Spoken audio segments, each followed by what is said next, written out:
sit back, brother, relax, kick it back. There you go. That's my tanning chair, brother. You clearly don't use it. Now, do you want me to just attempt your last name on camera, or do you want? You can just have a go at it, brother. Yeah, I reckon I'll get it. I reckon you get it as well. People normally fuck up my first name. What, Brando? Yeah, they call me Brandon. Well, where the fuck's the end? Brenton? I've had someone call me Bruno once. Bruno. My brother. What the fuck? Go back to school, cunt. Like, I'm dyslexic, but you're fucked. Is there anything you can get his name wrong as? What's his name? Who? My brother. Who? Your brother. My brother? Yeah. Who's my brother? Didn't you say you got your name wrong? Nah, I don't have a brother. Are you fucking gaslighting me? No, did you just say your brother? Oh, you just saying my brother like an expression? Like, Yeah. I was like, what brother? We got the intro already. I don't even need to find clips from the interview. Today I'm squaring up with Brando, the Balkan Bear Peričić. How'd I do? Fuck, bro, that's spot on, eh? Yeah. You're probably one of the first people to get it, eh? Wait, tell you the truth, I don't even know how to say my name sometimes, eh? Thanks, Brandon. You can't, eh? He's got a pro MMA record of 1-0 and a pro kickboxing record of 18-2, and he is fighting in both Shuriken Fight Series 17 and HEX 30 that's happening in Auckland, May 30th. May 4th. May 4th, sorry. Thank you. The 30th threw me off. Yeah. Back to back, 2 weeks. Yeah. We got to start on that. That's brother, I would fight 3 times in one night. I've done it before. King of the Ring? King of the Ring. I've fought in Aussie Tough Man as well, which is 3 fights one night. So 2 weeks, 2 fights is fine. Yeah. I would prefer to fight every week if I could.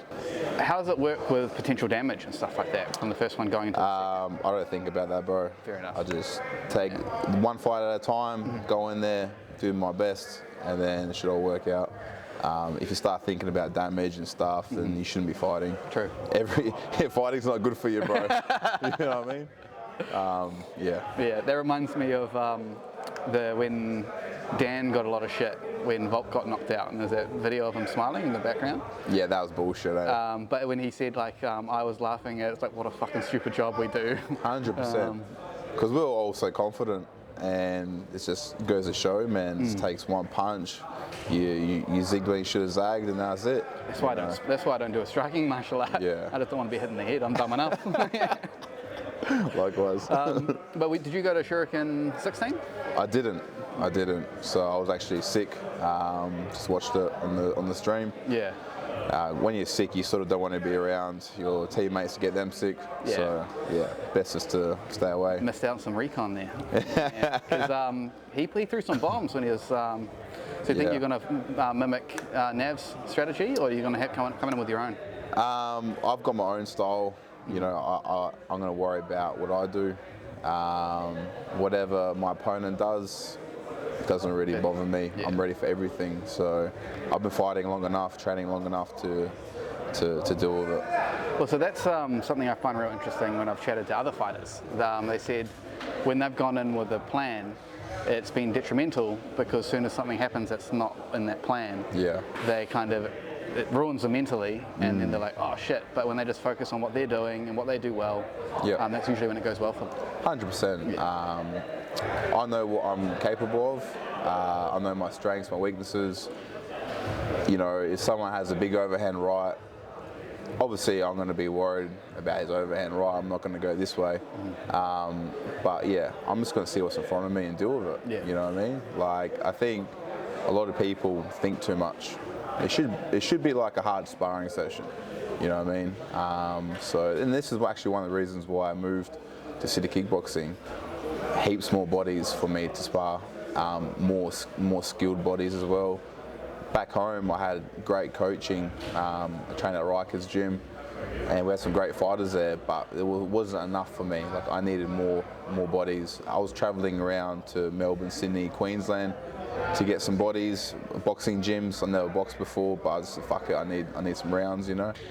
And yeah, so this is one of the biggest reasons I moved here. Was there's so many people here, so many good high level fighters.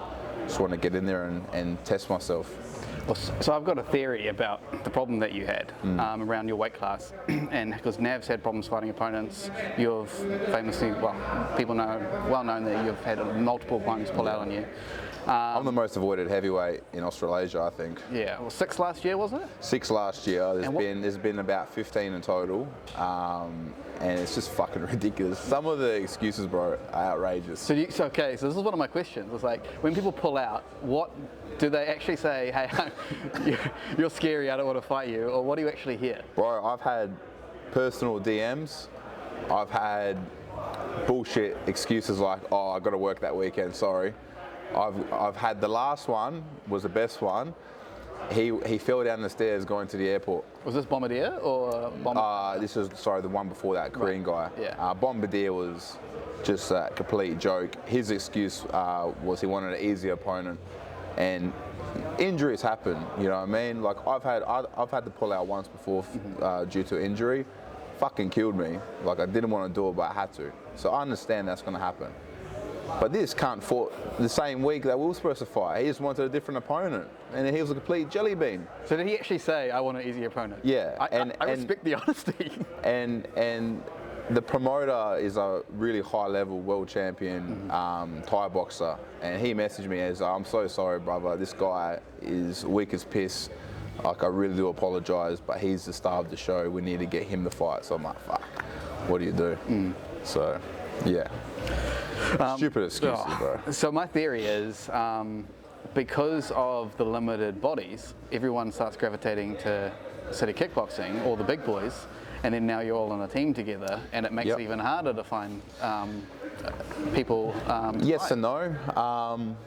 I think like I'm the only actual heavyweight in city kickboxing besides the boxers. Like we've got some boxing heavyweights, but MMA wise, kickboxing wise, I'm the only heavyweight. The rest of them are light heavyweights or middleweights, which is great for me because I'd rather train with those guys. They're just as strong as heavyweights, but they're faster. You know what I mean? So this is going to be my advantage. That's why I'm so agile, I think. Even going back to when I trained at Rikers, I'm sparring with and training with 70 kilo, 80 kilo guys at a really high level, and I'm keeping up with them, so yeah. So it was Rikers where you trained in Aussie before you moved over, yeah? Yeah. That was only a couple of years ago, eh? Couple years ago. You haven't been here very long at all. Nah, not at all. So I've been here maybe a year and a half, just under, so it's gone really quick. And Dan, you got here through Dan Hooker, right? Yes. So he had a management company? He had a management company, and he reached out to me. He wanted me to move over, stay at his gym, mentor me. Basically, COVID happened. He called me up one day. He's like, "Bro, I'm sorry. I'm gonna stop this management company. You're always welcome to come train and stay at my gym." And then his gym was actually going to close down. So then he's like, "You can come to City Kickboxing." So yeah, he was really good. He always, put a hand out there, and he's probably the reason why I'm here as well, because he opened that door for me. Also, Ethan Shep helped me out with that as well. And he's a Fury promoter. He knows Eugene very well. Put my name in and said, "This guy's got a good future. I think you should look at him." So very lucky. Yeah. And you mentioned in another interview that sponsors helped you come over. So you went. You were pro kickboxing at that point? Pro kickboxing. So I actually started off doing MMA, doing jiu-jitsu. Yeah. I was just doing grappling competitions and stuff. I had a MMA fight, and then I had I think about 10 fights within 6 months or so. Really, like just every month I was fighting multiple times. It came to the point where I just couldn't get any more fights in MMA, so I went to kickboxing full time.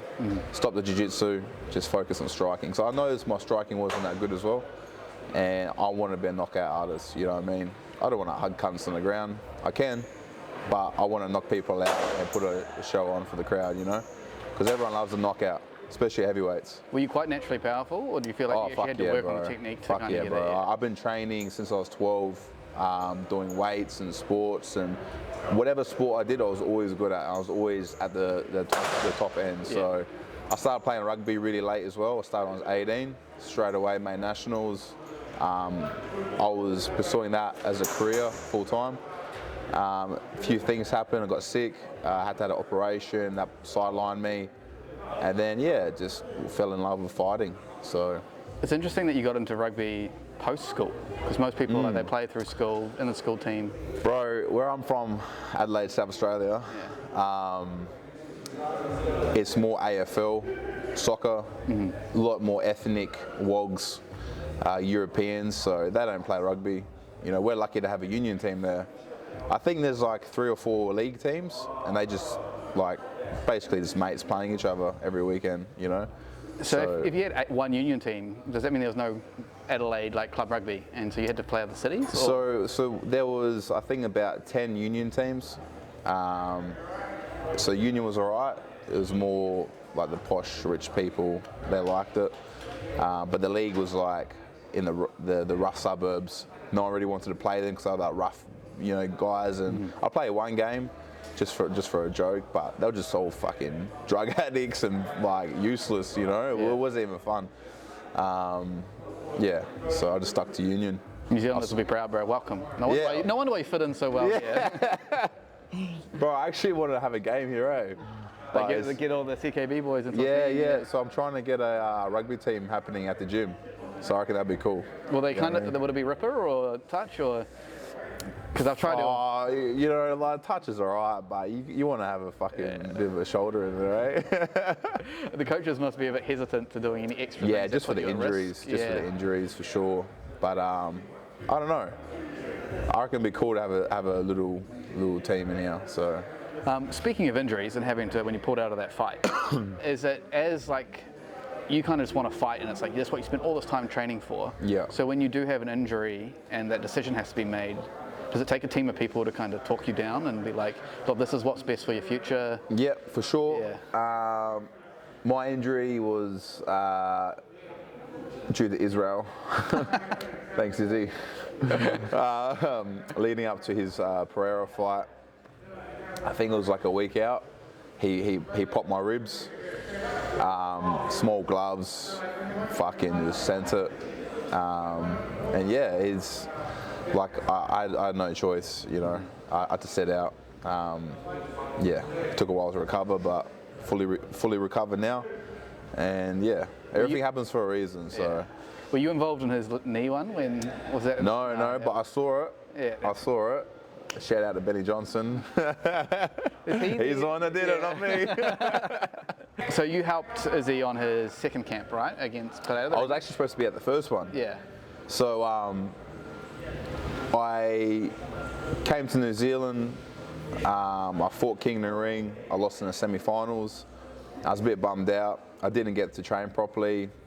Some personal issues in family and stuff. No excuse, but you know, didn't go my way. Yeah. And I was just gonna go home. You know, even I wasn't even thinking about city kickboxing. And my coach Richie, he's like, "Bro, what are you doing? We're going to city kickboxing." I'm like, "Fuck, I just lost, bro. Like, forget about it. You know, go home." He's like, "Nah, we're gonna go." So we went, met Eugene, and so you go to a gym. I don't want to just fucking watch. You know, I want to train.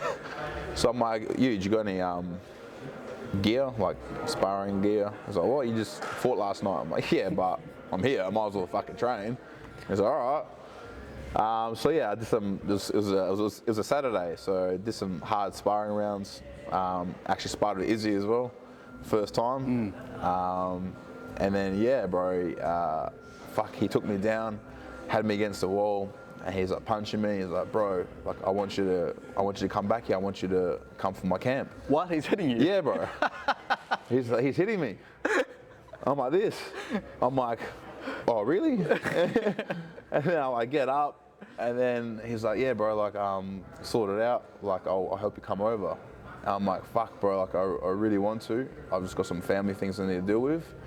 I'm gonna do my best to come for your camp." But I want to make my way here on my own, you know. Like I just don't want a handout, you know. And unfortunately, I couldn't come, so I had to message him. I said, "Bro, I'm really sorry. I can't be there for your camp. Just got to do some stuff at home, but I'm gonna be there a week after your fight." He's like, "Sweet." So that's what happened. I come a week after his fight, and that's when I moved over. So that was about 2 months in between my fight and his fight. So what I'm hearing is he won the second fight because you were in his camp. Definitely Yeah. not. Bro, my ego would like to think that. Maybe like a tiny part, but nah, bro. Israel's Israel, bro. Yeah. He's special. He's the best, one of the best ever to do it. Fuck, what an experience that was, just to witness everything, and for him to bring me along and be a part of the team, and not just the team, but like his fucking sparring partners. And I got to see so much shit, bro. I got to see stuff that people that have been in UFC for 10 years haven't seen, like that championship level fight week, the build up, everything, like crazy, bro. So now my standards are fucking high. I need that for my career. Yeah. I don't wanna roll around with 3 people. I need fucking 40 cunts around me, brother. And you guys just get a big house, eh? Yeah, just get. We got a. He got us a too. big mansion, bro. Like fucking Bentleys and fucking G-wagons, and it was just to have all your sparring partners, all your mates, your coaches. Like, what a vibe that was. Yeah. It was crazy, bro. It's something that I'm striving for myself. I want that. I want to give that experience to the people, like the younger people that are coming up as well, and just, you know, some of my close mates that you deserve to be there too, you know. So because that's what he does. He brings a couple of his close mates. He has his team there, people that make him feel safe, and that like good vibes. You don't want any negativity fight week, you know. It's not about us, it's about him. So yeah. Because you've been on a few of these UFC. Fuck, I've been on all of them, brother. Yeah, so, I'm living the dream. What can you tell me about the experience of, Bro, like, just this being... life is crazy, eh? So I met Tyson Pedro 2 years ago at NTG, right? And What's NTG? NTG is a gym in Brisbane, or Gold Coast, Brisbane, I think. And the reason I went there was I wanted some good sparring, and they got so many big boys there. They got, you know, Justin, the tougher gang, the tougher boys. Baby. Let's go. They got some of the best heavyweights in the country there. So I wanted to go there and test myself and just get a little feel. And yeah, that's what I did, bro. I met Tyson there, and bro, I was like, we had some good rounds together. And this is his comeback fight after that 4-year layoff. Oh, his fight in Perth? This is his first fight back. Before that, it was I forgot who he fought. Because I think that one was a 2-year layoff, I think. Okay. Don't know. Whatever it is. Whatever it is. Yeah. So we had some good rounds together, and he's like, "Oh, I'm going to City Kickboxing." I'm like, "Oh, cool. I've been thinking about that too." So, kind of just followed him there, eh? But yeah, crazy, bro. The people you meet. Yeah. And forgot what I was going to say, but I was talking about the UFC experience. Just being there, being like treated by the UFC, being backstage, just like whatever, bro. like what you can say. Crazy, like so after I met Tyson, I rock up to see Kickboxing, and he's doing his camps here. I'm like, sweet. I've been here for like 3 or 4 months, you know, and then he invites me to be in his corner. I'm like, fuck. Like, I actually turned it down at the start. I'm like, bro, like, I can't give you nothing, like advice, anything like that. Here's me trying to be a humble guy to Tyson Pedro.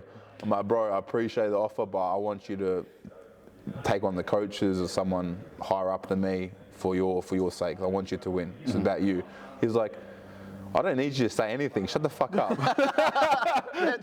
just come and hold the bucket, cunt. I'm like, oh, cheers, bro.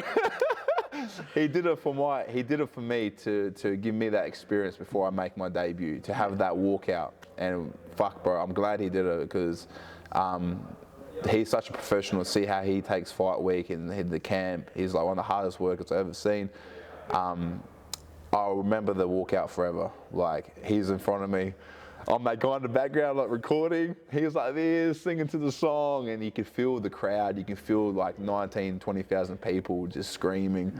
I'm like this. I'm like, fuck yeah, this shit's for me, bro. I can't wait. You know, so I'm so thankful for that experience. He didn't win that fight, unfortunately. He was sick, but still, like, yeah, I'm very thankful I was there. Like shit like that, bro. Just, you know, I've been to Perth was my, sorry.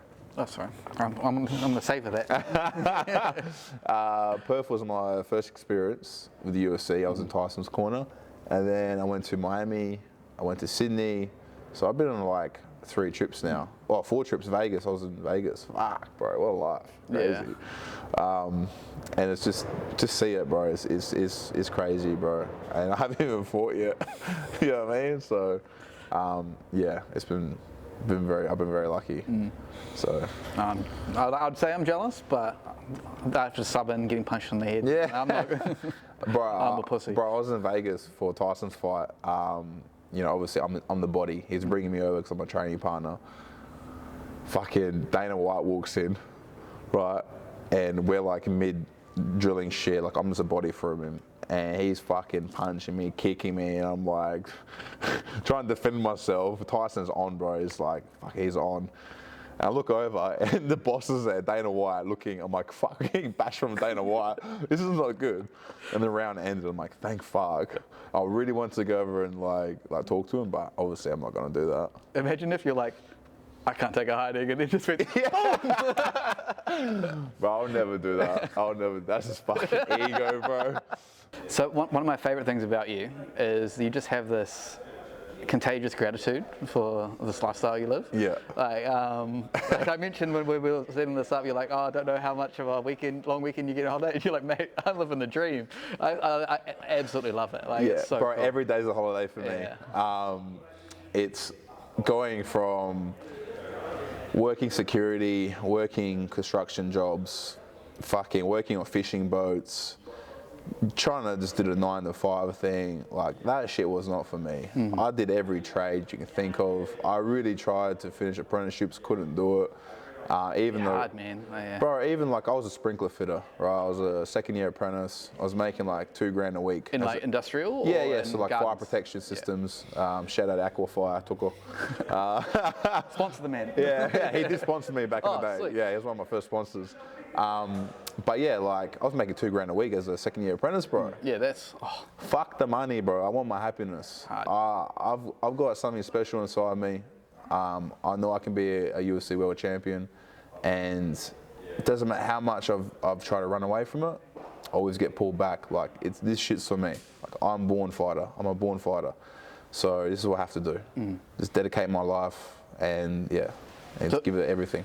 So is that the dream? World champion UFC? Of course, bro. Yeah. I don't want to be a UFC fighter, you know, and like, oh, I'm a UFC fighter. I'm a sick cunt. Some people, that's it, eh? They just want to make money doing what they do. Some people are happy with that. I'm not going to be happy with that. Yeah. Even after I win the belt, I'm not going to be happy. I need to hold it, you know. I want to be one of the best ever. You know, I started late, but I still believe I can be one of the best ever.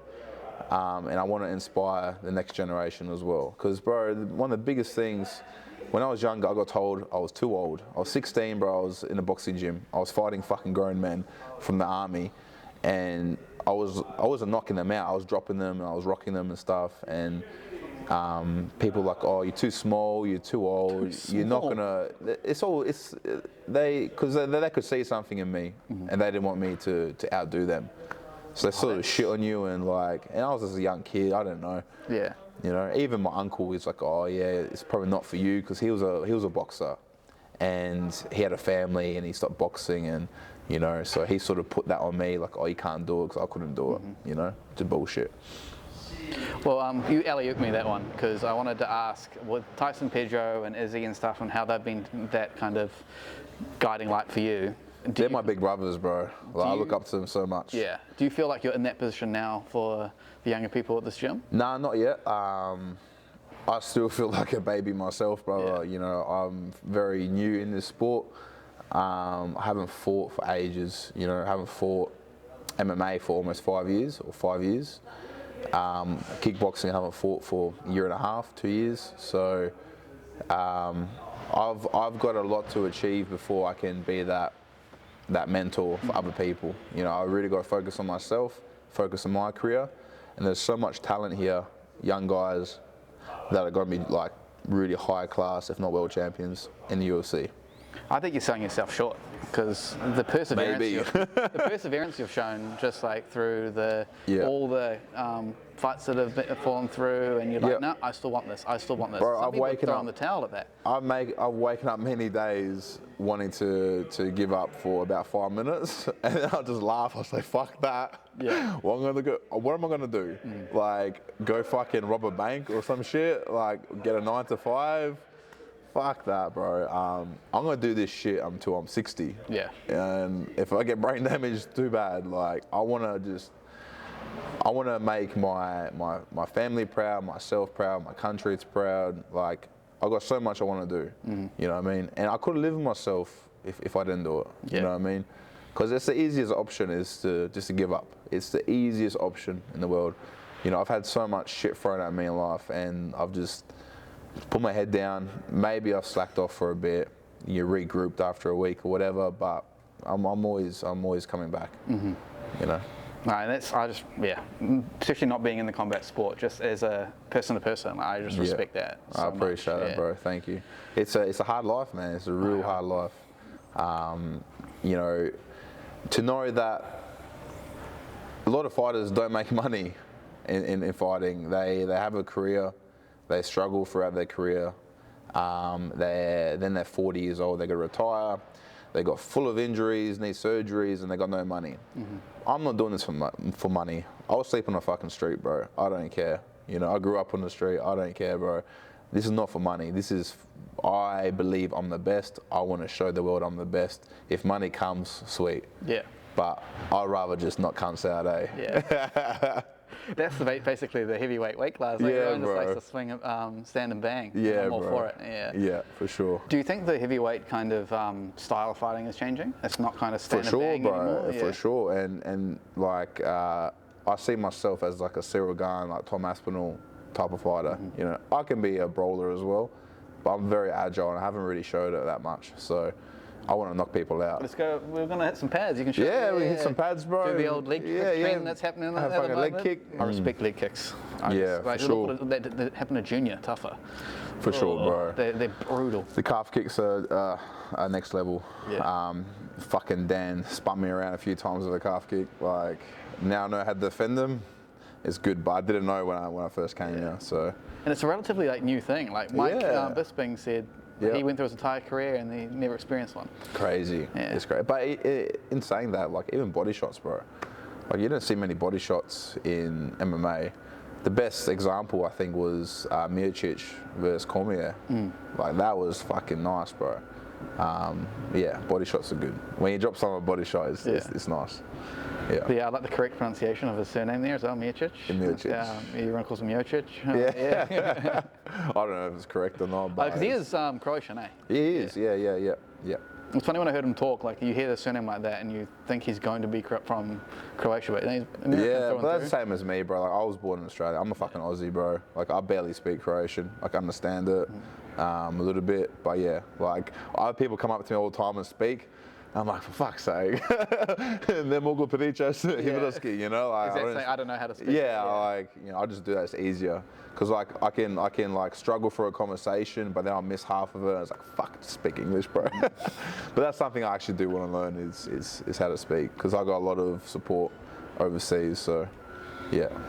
That's probably got to be another cool part of like when you fight and you know, and you're from somewhere like. They're supporting you just because you're from that country? Yeah, it's crazy, bro. Like, I get a lot of support from everyone, but especially from the Balkans. You know, there's, I think it's like 11, 12 Balkan countries. I get support from everybody, bro. It's crazy. So I'm excited when I'm in the UFC and I can go there and just, like, it's gonna be cool, bro. Is there actually a weird kind of story behind that, the nickname the Balkan Bear? There is. And are you going to tell the UFC when they ask? I won't press you here. Yeah, bro, you know what? Like, it's fucking a hard one, eh? Because I was actually going to change my name as well. I was going to change my name because... It's a good name. Like, it's a fucking great name. Especially if you don't, like, not knowing the backstory and you're a big guy, it's like, it's fitting.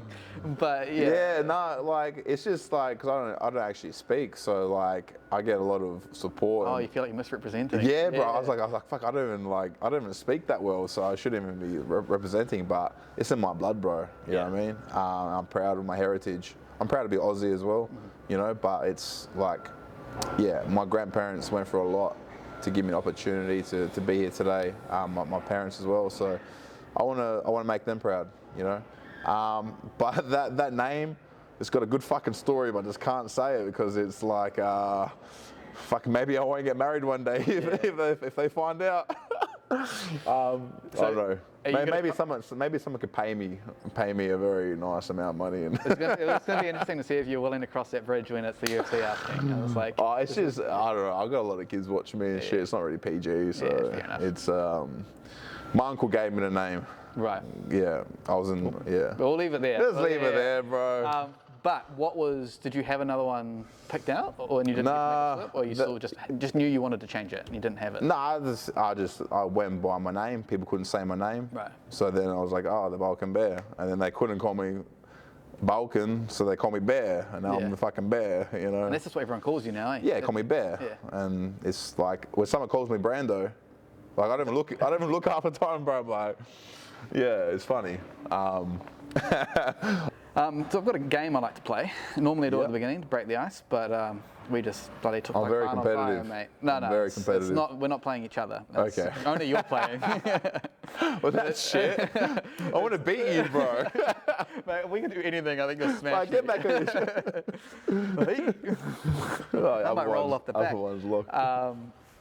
All right, so it's called In the Pocket, and I just shoot questions at you, and you answer them as fast as you can. The less you think about it, the better. All right, sweet. Yeah, I'm pretty slow. All right. Thank God for editing. All right, are you ready? Yeah. All right, who's your favorite fighter? Myself. Respect. What's your favorite dinosaur? Fucking. Fuck, I don't know. T-Rex. Yeah, enough. Yeah. Do you go sock, shoe, or sock, shoe, shoe? Brother, I'm barefooter. Fair. And that means that the next question is irrelevant then. That's about socks again. If you drop soap on the floor, is the soap dirty or is the floor clean? Soap's dirty. And what's your favorite Subway cookie? Ooh, macadamia. Macadamia?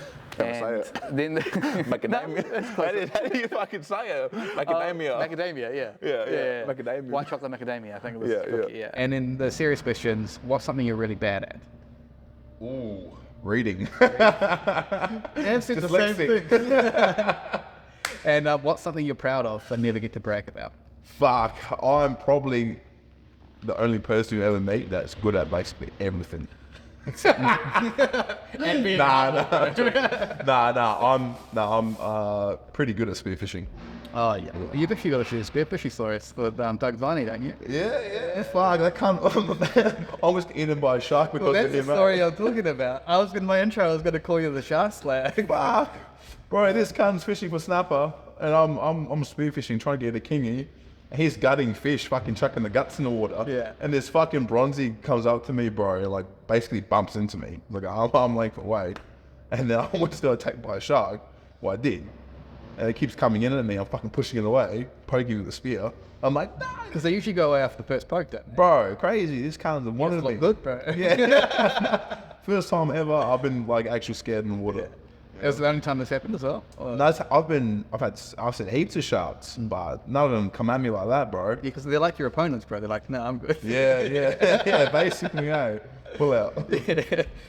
I want to paint a picture of the UFC Auckland. You signed a contract, it's your debut. You can also use 305 as an example because it's coming up in Perth. It's your debut. What song are you having as your walkout song to pump out the crowd the most? And you can pick two songs if you want to use two different audiences. Fuck, that's a good question, bro. That would take me a very long time to work out. I would have to listen to a lot of songs. So is that not something that has already crossed your mind? Nah, bro. So like, I visualize walkouts and stuff, but if it was here, it would have to be something very special. I'd love to walk out to a fucking haka, eh? I would love it, bro. It's like, I think James Tahuna, he had one of the sickest walkouts ever. Like, I'm pretty sure when he fought in Auckland, they did the haka for him, and then he walked out, and he was wearing like the Men in Black, and he was like dancing and shit. He was like OG, bro. So yeah, it would have to be something special. I couldn't say, bro. All right. Really couldn't say. Well, when we do another one of these interviews, we'll come back. We'll circle back on that question. For sure. I reckon one of the ones I think will go hard is the Scribe, Not Many If Any remix. Yeah. See, that's, bro, I like to put it on a song and then I'll like visualize it and then sort of practice the walkout. And you got to feel it, bro. It takes a while, like, You think coming out you'd be serious or you'd be feeling the crowd? I don't know, bro. Like I'm a pretty serious person when I fight, but maybe that time, I don't know, bro. It's all about the feel. You know we'll find what I mean? out soon. Yeah, find out soon, brother. Tell me a bit about like your background and stuff. You grew up in Adelaide. Yeah. What do you want to be when you were a kid? Like, bro, I bet you didn't see yourself here. That's for sure. Yeah. So I grew up in Adelaide, South Australia. I'm Croatian Bosnian, so like European world heritage. I wanted to be a fighter when I was about 8, 9. You know, I remember. What sport though? Like. So a kickboxer. Yeah. I used to watch the K1 with my uncle, and you know, didn't really think that was a pathway for me. You know, and I always loved fishing. My granddad had fishing boats, so I guess maybe a fisherman. Like, I don't know. Yeah. But as I got older, I really wanted to be a fighter. I just never sort of went to a gym and did it until it was my late teens. Did you play any sport at school?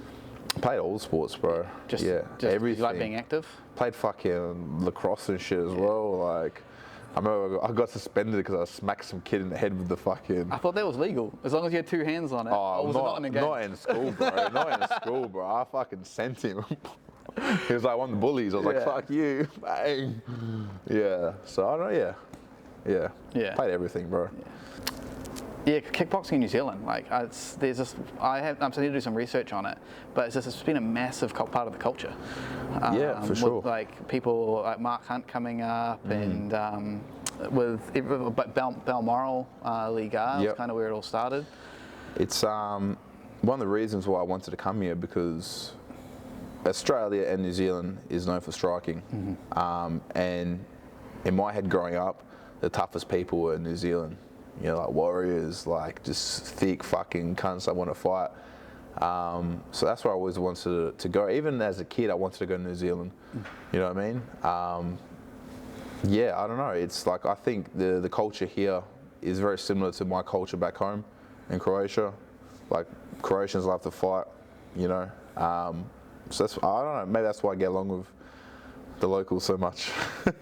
Well, speaking of getting along with the locals, like, you seem to have really embraced Māori culture. Yeah, like, did you know much about it before you came to New Zealand? Or I did. A lot of like Polynesian friends. You know, I respect the culture so much. Australia doesn't really have a culture, you know. Being Croatian Bosnian, we got a lot of culture ourselves. So I do respect other people's cultures. I try to embrace it. I'm living on their land now, you know what I mean? If there was a war, I'll be fighting for this land, you know? So, yeah, you got to embrace it. If you don't like it, fuck off. And I think it's just the people itself, like, not even so much the land. Like, it's a beautiful country, of course, but it's the people that make the country. Like, it's same as a gym.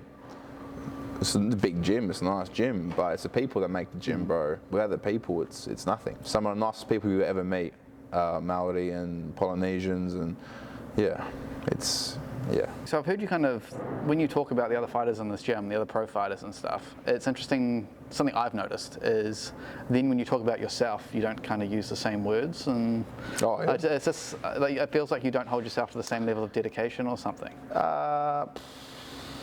Give me an example. All right, and one of your interviews with Tony on Combat TV, you kept saying like they and them instead of us, was kind of what jumped out at me. Yeah. Gives you a real insight of how dedicated you have to be to get to. Yeah, and I was like all the boys here, like, and even like people that are not in the UFC, the local guys, you got to respect what they do. Like, I never really seen that before, the dedication and everything that goes into it. You just see people fight, you don't see the training, and like we train hard back home, but it's it's different here, for sure. Oh, I'm just dyslexic, bro. I don't know. Don't know how to use words. No, because I respect my elders, bro.